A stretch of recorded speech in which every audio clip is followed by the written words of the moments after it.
छोटे से गांव में अर्जुन अपनी पत्नी सीता और 2 छोटे बच्चों के साथ रहता था। अर्जुन मेहनत मजदूरी करके अपना गुजारा करता था। उसे मजदूरी बहुत कम मिलती थी और महंगाई बहुत ज्यादा थी, इसीलिए उसके घर में दिन में केवल एक बार ही भोजन बनता था।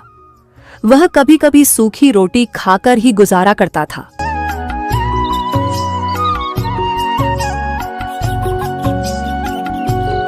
सर्दियां आ गई हैं। कई वर्षों से हम और बच्चे एक ही कंबल ओढ़कर सर्दियों के दिन काटते आ रहे हैं और अब तो वह कंबल भी फटकर चिथड़े हो चुका है। इस बार तुम एक नया कंबल ले आओ। अब उस पुराने फटे कंबल में ठंड नहीं रुकती। बच्चों को ठंड से कांपते हुए देखकर रोना आता है। बच्चों को देखकर मुझे भी रोना आता है। मैं एक बदनसीब पिता हूं जो घर में एक कंबल तक नहीं ला सकता। सीता, तुम तो जानती हो कि मेरी रोज की कमाई से हमारे घर का गुजारा बहुत मुश्किल से होता है। ऐसे में मैं कंबल कहां से ला सकता हूं? एक कंबल की कीमत कम से कम 10 रुपए होगी और मैं दिन भर में बड़ी मुश्किल से 1 रुपया कमा पाता हूं। मेरे पास 10 रुपए थे। ये 10 रुपए मैंने बड़ी मुश्किल से जमा किए हैं। मेरे 10 रुपए हरिया किसान के पास थे, तो उसी से 10 रुपए लेकर एक कंबल ले आता हूं।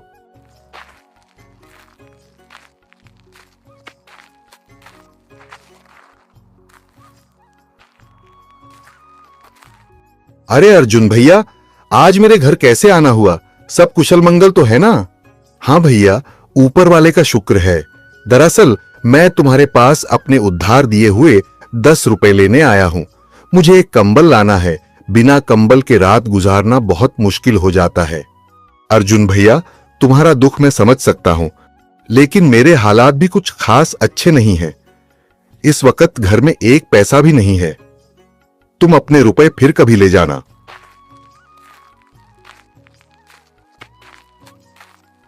तुम अर्जुन भाई के पैसे क्यों नहीं दे रहे हो?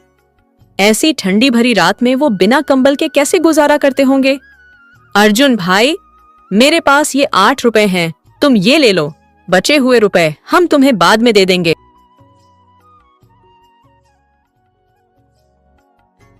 अर्जुन रुपए लेकर बनिए की दुकान पर कंबल लेने जाता है।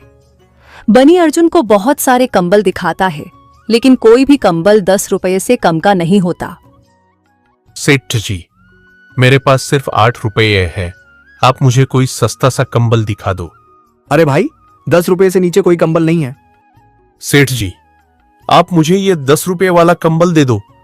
मैं आपको बाकी के 2-4 दिन में दे दूंगा। हम ऐसे कंगालों को उधार नहीं देते। कौन पीछे पीछे फिरे? जाओ अपनी राह लो। 1 घंटा खराब करवा दिया। जेब में सिर्फ 8 रुपये हैं और लेने चला है 10 रुपये वाला कंबल। बेचारा अर्जुन सेठ की बात सुनकर मायूस होकर घर की ओर निकल पड़ता है। रास्ते में वह सोचने लगता है, कितनी हैरानी की बात है। मैं सारा दिन मेहनत करता हूं, फिर भी घर में कोई आराम का सामान नहीं है। गर्मियों में गर्मी से परेशान रहते हैं और सर्दियों में ठंड से, और तो और कभी पेट भर खाना भी नहीं मिल पाता। ऐसी जिंदगी जीने से क्या फायदा जब मैं अपने बच्चों को सुख नहीं दे सकता। बेचारी सीता ने घर से निकलते वक्त कहा था कि कंबल जरूर लेकर आना। अब मैं उसे क्या जवाब दूंगा? बेचारी मेरी वजह से कितनी परेशानियों का सामना कर रही है। अब मैं क्या करूं? कहां जाऊं? तभी अर्जुन को ठंड से कांपता हुआ एक बूढ़ा आदमी दिखाई देता है, जो किसी गहरी सोच में डूबा हुआ आसमान की ओर देख रहा था। उस बूढ़े आदमी को देखकर ऐसा महसूस हो रहा था जैसे वह किसी बड़ी मुसीबत में है, लेकिन अर्जुन उसे देखकर आगे बढ़ जाता है। थोड़ी दूर जाने के बाद अर्जुन सोचने लगता है, मैं कितना बेरहम हूं। बेचारा उस बुजुर्ग आदमी को ठंड में सिकुड़ते हुए छोड़ आया। कहीं वह बूढ़ा आदमी मर न जाए। पता नहीं उसने कुछ खाया होगा भी या नहीं। कितना बुरा होगा अगर मैं उसे इस हालत में छोड़कर चला गया। मुझे उसकी मदद करनी चाहिए। फिर अर्जुन वापस उस बुजुर्ग आदमी के पास गया। उस आदमी को ठंड से कांपते हुए देखकर अर्जुन को उस पर तरस आ गया। फिर वह उस आदमी से बोला, बाबा, आप इतनी ठंड में यहां क्यों बैठे हैं? क्या आपको कोई मदद चाहिए? बाबा, मेरे बस का हुआ तो मैं आपकी मदद जरूर करूंगा। ज्यादा न सही तो थोड़ी बहुत तो कर ही दूंगा। मैंने एक सूदखोर से सूद पर 7 रुपए लिए थे, लेकिन मैं वक्त पर उसके पैसे नहीं दे पाया, इसलिए उसने मुझसे मेरा घर छीन लिया और मुझे बेघर कर दिया। मेरे पास इतने पैसे नहीं हैं कि मैं उस सूदखोर के पैसे देकर अपना घर वापस ले सकूं। नहीं मुझसे अब कोई काम होता है जिससे उसके पैसे कमा कर दे सकूं। बाबा, आपके बच्चे नहीं हैं? बेटा, मेरे 2 लड़के हैं। मैंने उन्हें दिन रात मेहनत करके पढ़ाया था। जब उनकी नौकरी लग गई तो वे मुझे छोड़कर शहर चले गए।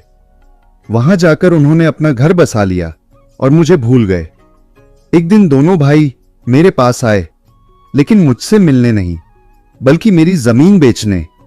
बड़ा बेटा कह रहा था कि पिताजी, मुझे शहर में बिजनेस शुरू करना है, इसलिए मुझे पैसों की बहुत जरूरत पड़ रही है, और छोटे बेटे को भी एक फैक्ट्री खोलनी थी। इसलिए दोनों भाइयों ने मेरी सारी जमीन बेचकर आधे आधे पैसे लेकर शहर चले गए और फिर कभी वापस नहीं आए। ये कहते कहते वह बूढ़ा आदमी रोने लगा। अर्जुन ने किसी तरह उन्हें चुप कराया और बोला, बाबा, मेरी पत्नी मेरा इंतजार कर रही होगी। मैंने आज उससे वादा किया था कि आज मैं कंबल लेकर आऊंगा, लेकिन मैं उसके लिए कंबल तो न ला सका। इसलिए अब आप एक काम कीजिए, ये पैसे आप रख लीजिए। इन पैसों की मुझसे ज्यादा आपको जरूरत है।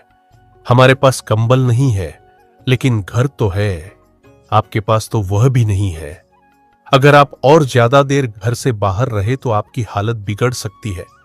इसलिए ये पैसे उस सूदखोर को दे दीजिए और उससे अपना घर वापस ले लीजिए।